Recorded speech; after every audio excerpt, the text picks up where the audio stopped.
Oye, ¿alguna vez has visto esas líneas de código en una pantalla y has pensado, ¿eso parece magia negra? Bueno, pues hoy vamos a desvelar el truco. Nos vamos a meter de lleno al corazón de la programación para entender su pieza más importante, el algoritmo.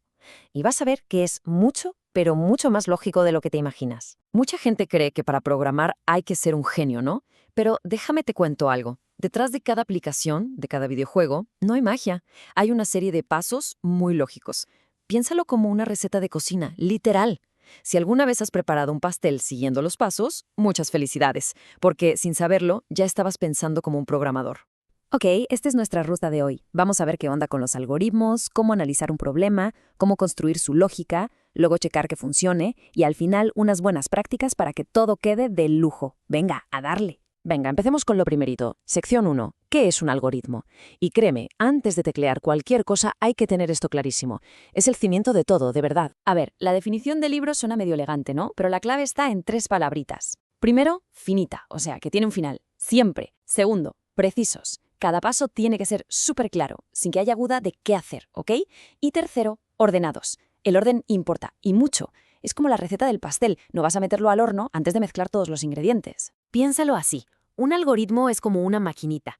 Tú le metes algo, que es la entrada, no sé, 2 números, la maquinita hace su chamba, el proceso, que sería sumarlos, y al final te escupe un resultado, la salida, que es el total. Así de simple.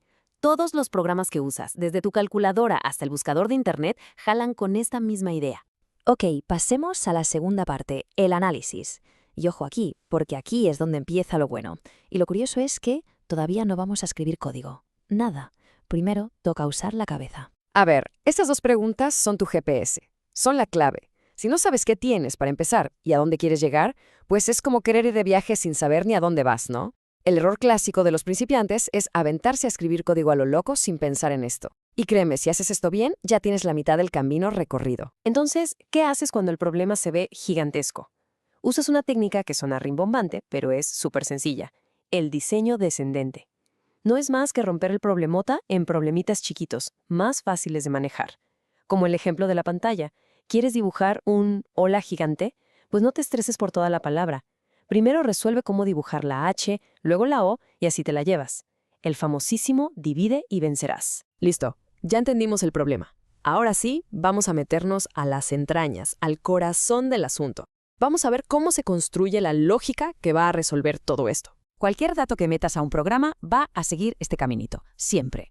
Primero llega la información, la entrada. Después el algoritmo la mastica, la transforma, la calcula. Ese es el proceso. Y al final te da el resultado, la salida. Entrada, proceso, salida. Grábatelo bien, porque todo, absolutamente todo en programación, funciona así. Ok, dentro de esa chamba que hace el algoritmo, la forma más básica de trabajar es la secuencial. Y es justo lo que parece, una instrucción después de la otra, en filita, sin saltarse pasos, como seguir una receta al pie de la letra. ¿Quieres el área de un rectángulo? Fácil. Paso 1, pides la base. Paso 2, pides la altura. Paso 3, multiplicas. Paso 4, muestras el resultado. ¡Pum! Un paso te lleva derechito al siguiente. Ahora sí se pone bueno. Aquí es donde le damos un cerebro a nuestro algoritmo. Con las estructuras condicionales puede tomar decisiones. Es como si le hicieras una pregunta de sí o no. Por ejemplo, oye, ¿la calificación es 8 o más? Si la respuesta es sí, o sea, verdadero, el programa se va por un camino y dice aprobado. Si la respuesta es no, pues se va por el otro y dice reprobado. Esto es lo que hace que los programas sean inteligentes y se adapten. Y la última pieza del rompecabezas en el proceso son los ciclos. Estos son una maravilla. Te dejan repetir una acción muchísimas veces sin tener que escribir el código una y otra vez. ¿Quieres imprimir los números del 1 al 100? En lugar de 100 líneas, con un ciclo lo haces en 3. Así de potente. Pero mucho cuidado. Todo ciclo necesita una condición para detenerse. Si se te olvida, creas un bucle infinito y tu programa se queda ahí atorado para siempre. Órale, ya tenemos el esqueleto de nuestro algoritmo, ¿no? Con sus pasitos, sus decisiones y sus repeticiones. Pero, la pregunta del millón, ¿de verdad funciona? Antes de construir hay que revisar los planos, ¿cierto? Pues justo eso vamos a hacer. Y para eso les voy a contar de una herramienta súper poderosa, la prueba de escritorio. Es tan simple como suena. Te conviertes en la computadora. Agarras un lápiz y un papel y vas siguiendo tu propio algoritmo, paso a pasito, anotando qué pasa con los datos. Parece cosa de niños, pero te juro que es la mejor forma de cachar errores de lógica antes de que siquiera toques el teclado. Vamos a hacerlo juntos. ¿Qué les parece? A ver, somos la computadora. La regla dice que si el sueldo es menor a 1000, le damos un aumento. Caso número 1. Nos llega un sueldo de 800. Preguntamos, ¿800 es menor que 1000? Sí, verdadero. Entonces aplicamos el aumento y el sueldo final queda en 920. Jalo bien. Ahora, caso 2.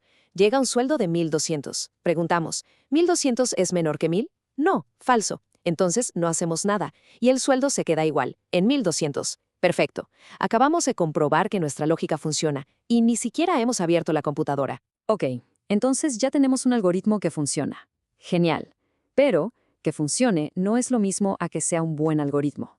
Créanme, hay un mundo de diferencia. Ahora vamos a ver esos detalles que separan a los novatos de los pros. Solo para que quede súper claro, vamos a repasar las 3 reglas de oro.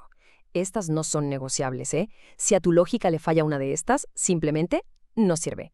Tiene que ser preciso, tiene que estar en orden y sí o sí tiene que terminar en algún punto. Y para terminar, unos hábitos que te van a salvar la vida. Usa nombres que se entiendan. En lugar de llamarle X a algo, ponle área rectángulo. ¿Por qué? Para que cuando veas tu código en 6 meses sepas de qué estabas hablando. Deja comentarios. Son como notas para tu yo del futuro. Usa la sangría para que el código se vea ordenado. Y si puedes, divide todo en pedacitos. Al final, acuérdate, a la computadora le da igual. Esto lo hacemos para nosotros, los humanos. Entonces, para resumir, la lógica es tu caja de herramientas. Es lo básico. Pero lo que de verdad te va a hacer un gran programador es la creatividad para usar esas herramientas, la necedad para no darte por vencido cuando las cosas no salen, y la disciplina para hacer las cosas bien. Esa es la verdadera fórmula. Y bueno, con eso llegamos al final. Ya viste la base de todo. ¿Cómo piensa una computadora? La lógica te pone las reglas del juego, pero es tu creatividad la que te hace ganar. Así que te dejo pensando en esto. Ahora que sabes cómo funciona todo por dentro, ¿qué problema del mundo real te gustaría resolver? Piénsalo, porque esa idea podría ser el comienzo de algo increíble. Muchísimas gracias por acompañarnos.